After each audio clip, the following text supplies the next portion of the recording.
Happy birthday to the Walkman. 30 years ago this week, the Sony Walkman became the hottest must-have gadget for music lovers. If you had one, you were part of the in crowd. But they were so popular, it could sometimes take as long as a month to get your hands on a back-ordered one.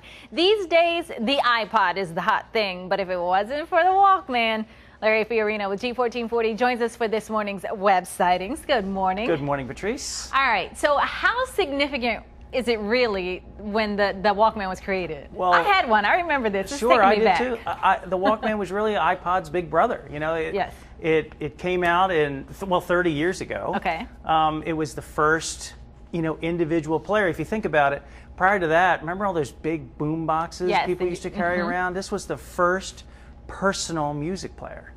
So it started the whole thing. Okay, let's reminisce for a minute. Talk about some of the features that it had, because it's going to be funny to listen to those versus what we have now. It's going to sound a little goofy, but the big thing, I guess, with the Walkman was it had two audio outputs, so you and a friend could both listen at the same time, and you had individual volume controls.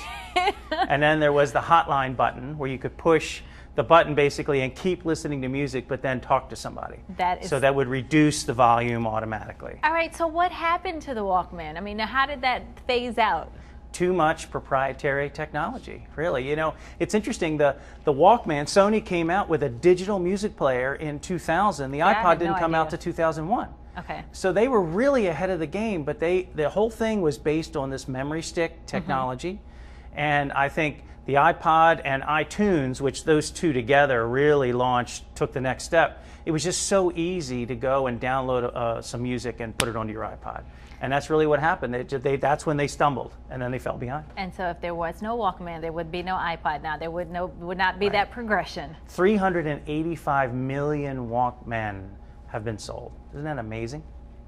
That's a lot. I still have one, actually. Is it worth anything these days? Well, that's the funny thing. I went to eBay just doing some research, and one of those vintage Walkmen is out there for $200, which was roughly the same as the sales price 30 years ago. That is pretty funny. All right, so what's the future of the Walkman, or is there? I mean, are they going to try and do a comeback? Oh, well, their product right now is aimed directly at the iTouch.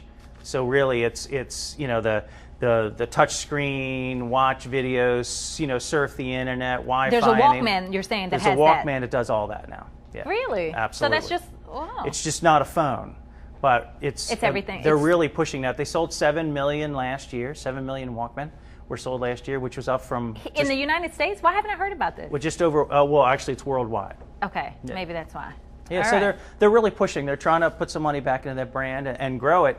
And if you look, there's a lot of different versions out there, and some of them are like $40. So they're below the iPod cost. I want to be in the in crowd, Larry. I'm going to get one. Well, coming up in our 7 o'clock hour, saying goodbye to the King of Pop. How fans are honoring Michael Jackson this morning.